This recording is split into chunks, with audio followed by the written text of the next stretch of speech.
Mimi naitwa Omar Said Shabani ni mwanasheria mkuu wa ACT Wazalendo, lakini pia ni mmoja kati ya wapeleka mashauri ya uchaguzi nikipigania jimbo la Pangawe, lakini pia ni wakili kwenye kesi hizi zilizofunguliwa na chama cha ACT Wazalendo kupitia wagombea wake wa ngazi mbalimbali kupitia wabunge, wakilishi na madiwani.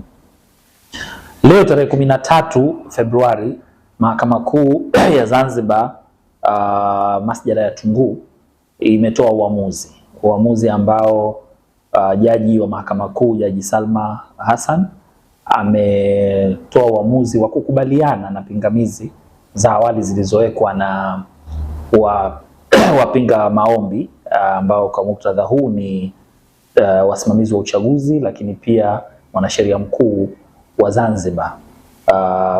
Pingamizi ambayo waliweka natokana na maombi ambayo wagombea wa majimbo 17 ya Unguja wamefaili wakiomba mahakama iingilie kati kuzuia zoezi la uharibuji wa nyaraka za uchaguzi, ambao mwenyekiti wa tume ya uchaguzi kupitia tangazo lake kwa vyombo vya habari ameeleza kwamba tume imefikia maamuzi ya kuchoma.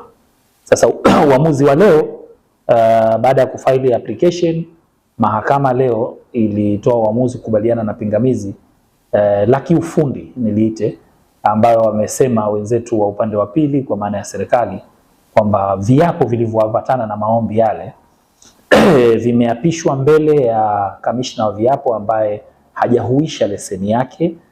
Kamishna wa viapo mwenyewe ni wakili mwandamizi Usi Hamis Haji, na wakieleza kwamba kwa mwaka huu 2026 wakili Usi hakuhaulisha leseni yake, kwa hiyo hakutakiwa kusimamia viapo vya maombi ambayo tulifika mbele yake.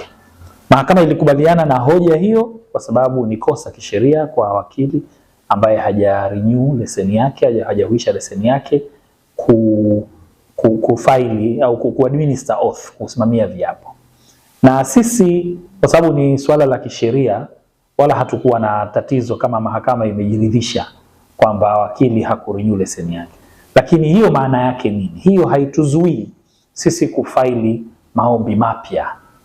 Nitoe taarifa tu kwa umma kwamba mara tu baada ya Mahakama Kuu kutoa uamuzi, tayari wagombea 17 wa majimbo ya Unguja wamesha faili maombi yao mahakamani ya kuzuia uchomaji au uharibifu wa nyaraka hizi, maombi ambayo yashapokelewa mahakamani na kupewa na kusajiliwa.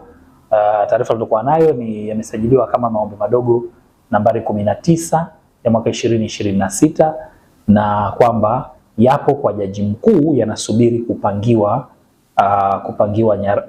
jaji kwa ajili ya kuyasikiliza. Kwa hiyo nitumie nafasi hii kuwafahamisha wanachama, wapenzi na Wazanzibari wote na Watanzania wote kwamba wasiwe na hofu.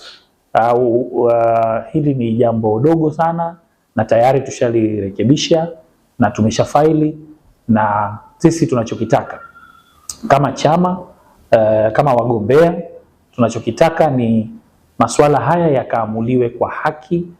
Mahakama ipate nafasi ya kusikiliza pande zote mbili kwenye merit of the matter, badala ya kukimbilia kwenye technicalities, mbinu za kiufundi, mapingamizi yasiyokuwa na msingi sana au ambayo yanakusudia kufanya mwisho wa haki usifikiwe.